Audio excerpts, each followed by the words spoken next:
But look, let's go to secondary. Let's go to corner first. Lattimore, we addressed that move by getting him.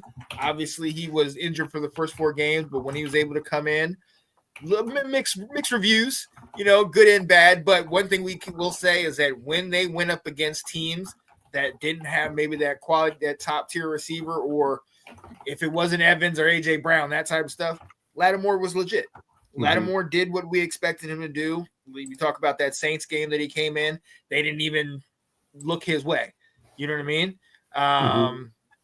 So what is your thoughts about secondary? I know Sam Still, Noah some of those guys came out, but we still have a Mike Davis. We still have a Benjamin St-Juste. You know what I mean? So what do you do? Are you just shaving the bottom part of this off and saying bring some more guys in? What do you think? Yes. I'm still trying to improve this. I think we've heard from Peters to say they're going to keep Lattimore around, give him another year. They made the trade for 2025 is what they made the trade for Lattimore.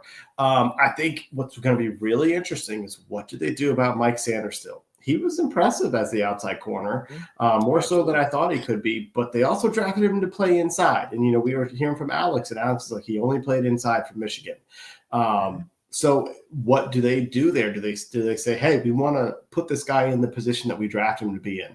I think Noah did a really good job filling that nickel role, and he's only 26. So, he probably is like, hey, I want a chance to play a little bit more, but I would be interested in having him return.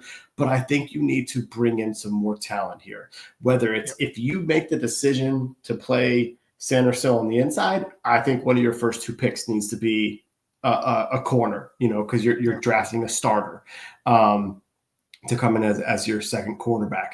If you're keeping Sainristil on the outside, and if you're able to re-sign Noah then I think you're looking at a 3rd round picks that you bring in someone who can be better than Davis, better than St-Juste, but isn't ready to start right now. And so, but I do think you need an influx of talent here, regardless, even on the back end, like you were talking about.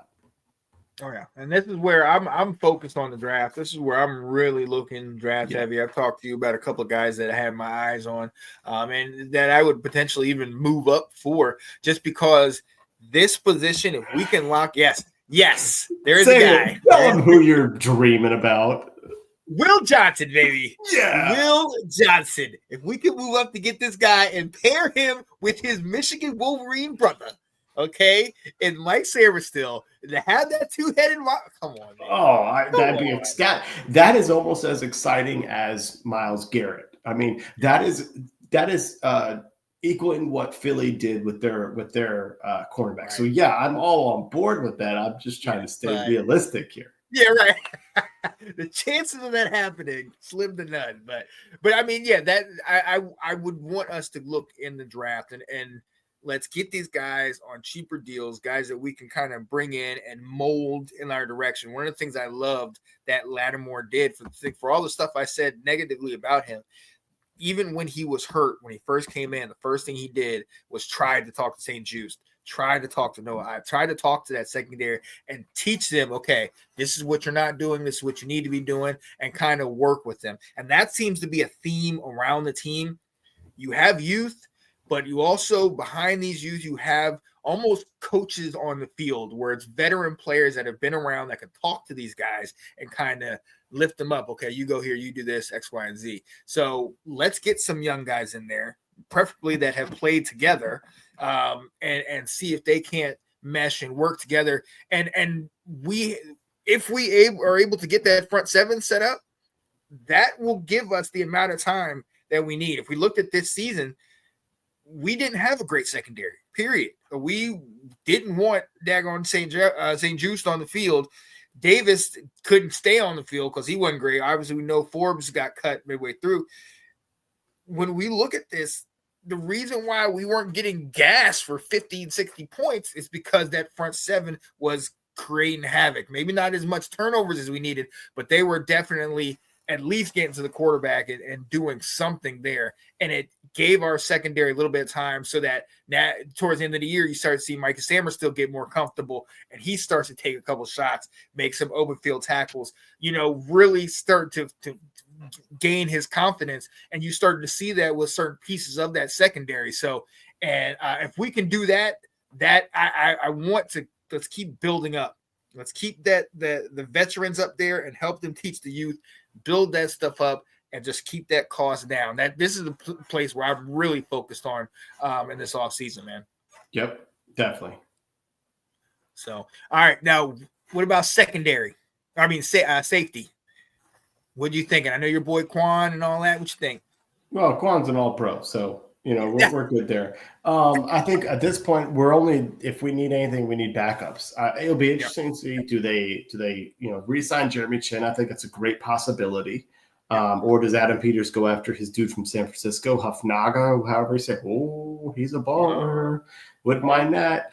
But I think we've got a decent amount of the two deep is kind of set there. If you bring back Chinn and Quan as your starters, you've got Percy Butler, who's still on a rookie contract behind him.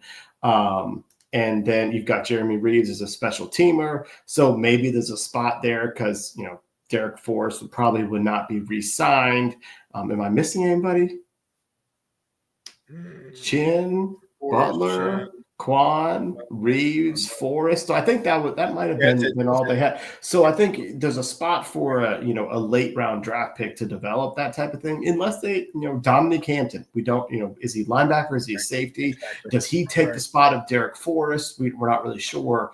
So I think that's kind of, once they figure out who's the starter is going to be next to Quan, then they're kind of set. Right.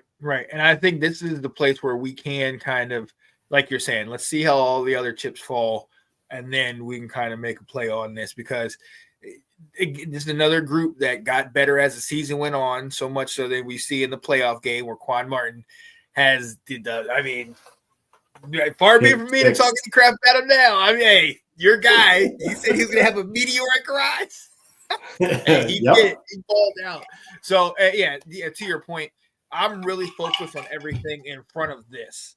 I'm really focused on everything leading up to this with the edge and then the D-line, the linebackers and the corners and the safeties. I'm really kind of confident. You sold me on Quan Martin, and I love what they're doing with Chinn and stuff like that. So, yeah, I'm excited about this, but this is definitely the least of my concerns. Dun, dun, dun, dun, dun, dun, dun, dun. Let's go.